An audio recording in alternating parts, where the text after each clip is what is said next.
You know what America absolutely loves? White women. Even internationally, just around the world, like white women are just so loved. Now listen, I thought I was going to do a short video. I don't know how this video is about to turn out, but as I did the digging, I was like, oh, I got something here. I got something. So just lock in. We about to get into it, man. So we talking about the Hawk Tuah girl today and how this 15 minutes has stretched kind of into 20 minutes. And even during this time, it's a very hot 20 minutes. So let's just look at the clip real quick if you're not familiar, which you're familiar. Come on now. That makes a man go crazy every time. Oh, you gotta give him that Hawk Tuah and spit on that thing. You get me? So boom, you seen it? I got the date circled because that's June 27th. This probably happened a little bit before that date. Probably May or early June, whenever it happened. It didn't happen too long ago, but that was one of the things that happened this year. Now, when we get past that, you would think, okay, she's going to have 15 minutes. 15 minutes, she's going to sizzle. We've seen plenty of internet viral sensations go crazy and then get out of here, right? Everybody had all types of stitches to the video, all types of dubs, all types of just jokes around the Hawk Tuah. But something started to happen. I look up and they are putting this chick on podcasts. For what reason, I don't know. They're putting her on podcasts with other white women. And so I'm just like, okay. I also look up, I see something else. She's going to a Mets game. She's from Tennessee, but she's going to a Mets game. Okay. And she's got a camera crew, a fucking camera crew. Excuse me, that was a concert I seen months ago that she was at. Probably Luke Bryan or some shit. But just yesterday, she did the Mets opening pitch, and everybody is mad. Everybody is mad. But, you know, somehow she got booked to do it. I also looked up a couple days ago and seen her sitting down with the legendary Bill Maher on a podcast. But she had a funny joke. I like old rap, though. I don't listen to much new rap. What's old to you, old rap? To me, it's Let's see. Jay-Z and Tupac. No? You've heard of Jay-Z. Yeah, and Tupac. I've heard of both of them. I just don't listen to them like that. Yeah. Besides that one song Jay-Z's in. It's like, concrete jungle, wet dream tomato. You know, about New York. Now, while that was funny, these things and all these occurrences, they began to make me scratch my head because what I was wondering was, yo, listen, I know what it is. I just don't know who it is. Who is behind the scenes and who has pretty much decided, yo, we're going to not only stretch this 15 minutes, we're going to get millions off of this 15 minutes because I just even looking through TikTok to do this video, bruh, she made a meal off of merch sales. She made a meal off of merch sales. The Hawk Tuah girl, like you don't even know her name. It's Haley Welsh, but you don't even know her by name. So how is this happening? So I went to the Instagram and checked the booking bio, and I went to the website on the booking email. And this is what I seen, the Penthouse. So she's a part of Penthouse Management, but they do more than just that. They got A&Rs, they're attached to major labels and stuff like that. They have bread and they have resources. Let me say it again, bread and resources. So with them having bread and resources, this is not just some, you know, girl who is just out, oh, let me just get some money. No, they're the ones who set up the camera crew. They're the ones booking her social media to do like stuff like this to promote other people's business, because I can almost guarantee you, I'm pretty positive these people are paying for these placements. So like if they're a business owner, having her come through and stuff like that, they're paying for this stuff. So check it out. Neat. This is not for the weak.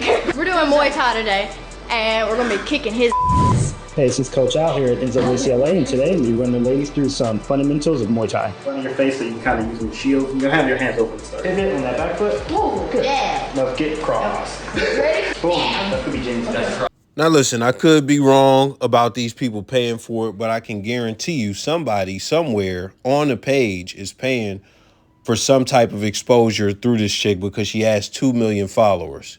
It's hard for me to believe that somebody with 2 million followers who blew up and is under a talent agency is not getting paid to do some of these posts. That's how things work. Now, when you look at it, the thing that I think immediately is like, okay, she went from living a regular life, probably working at an ice cream shop or something like that, just said Hawk Tuah. Everybody went crazy over it. Now she's a star. And there's no talent there, even though she has some funny moments, I'm not gonna lie, but she's not a comedian. She's just an internet personality and stuff like that. But then I think, haven't we seen something similar to this before? Well, who do we have here? The white woman of last year that popped out the woodwork that nobody ever heard of, that just went from 0 to 1 million in a millisecond. Bobby Altoff. That's who this reminds me of. Let's look at just the parallels. The one had a viral moment and that got her, the fame. The other one had a viral moment and that got her fame. So one had Hawk Tuah, one had Funny Marco. But let's look at the difference.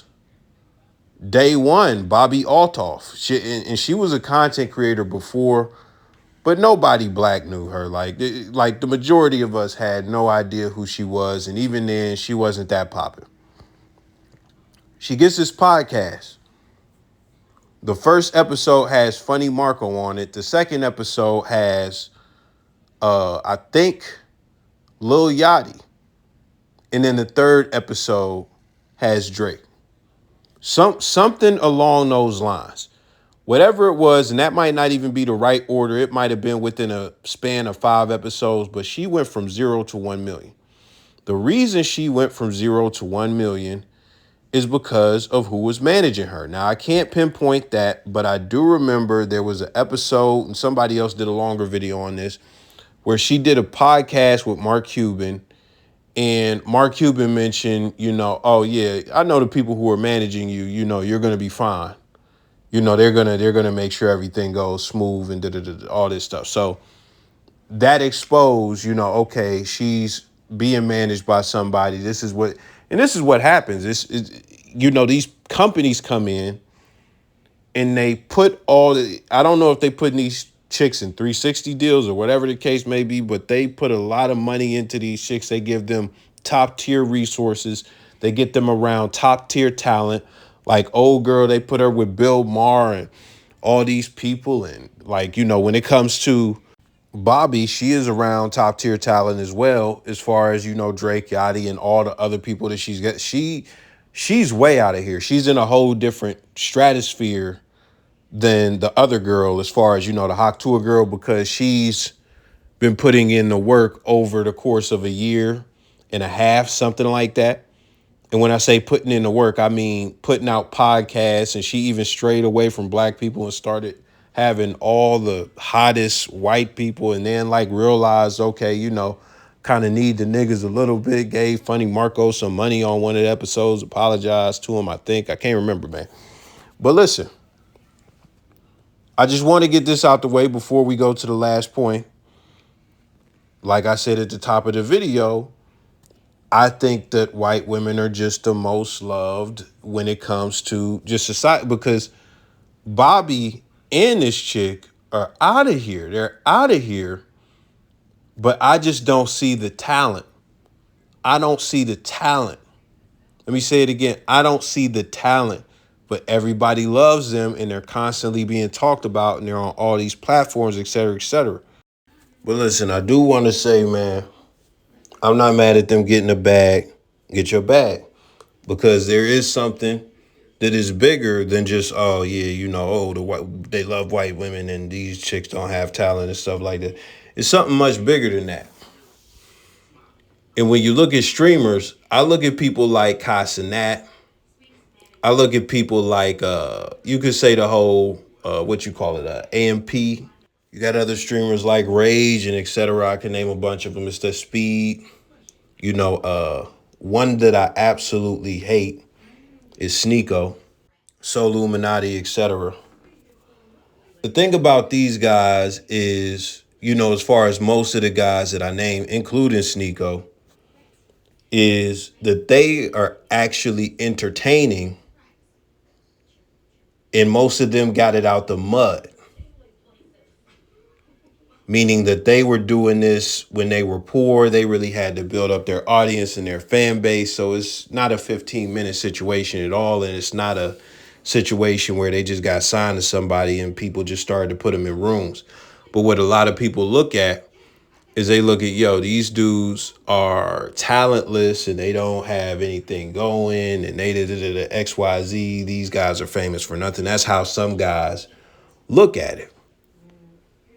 But I could say that I'm genuinely entertained by Casanat. And sitting in a room streaming and doing all that stuff, like doing it by yourself, that's hard. That's hard. See, this is the thing. A lot of people think that they could do that shit pretty easy. But this is the thing. Like, even how I'm doing this, I'm talking to you guys right now into a microphone. People will swear up and down that they could do this stuff and that they gonna do it one day. I know people who want to do 20v1s and all types of stuff. They want to do all types of content, right? They never do it. So they have no idea what it takes to do this stuff because they've never even attempted. And if you attempted to do a 3-hour stream, the first thing you're going to notice is nobody's watching your shit. The second thing you're going to notice is, when you go to watch it back or even while you're doing it, you have stale moments. So what they do is not easy work. And even if you think those people that I mentioned are famous for nothing, they're entertaining. They're actually entertaining, and they had to build up their audience from scratch. Now, when you get past that, you have people like XQC, who I don't understand how the fuck he got famous, because I've seen him just sit down and watch a video play through and not say a word after the video got finished playing. Like, through the whole watch, just didn't say nothing. He's just watching videos on stream as people watch him watching the video, no commentary. The most active I've seen XQC is when he was beefing with Andrew Tate and having those discussions with Andrew Tate. But he's one of the most watched streamers and stuff like that. So it is what it is. I'm done though. I got my point across. You really get it, man. Really, like, the agency she's with blew her up, and she's going to be associated. We're in a different age. I think she's going to be around for a while, and I hope that she finds her lane. And I actually do think, even though I said all these white girls, I think that she has the capability, the capability to be some type of entertaining. Her and her people need to find that lane to where she can consistently have her own thing. That's just my thoughts, man. They make more money than me, and they have handled more talent than me, so they probably know better than me. It is what it is, man. Let me know your thoughts, Amal.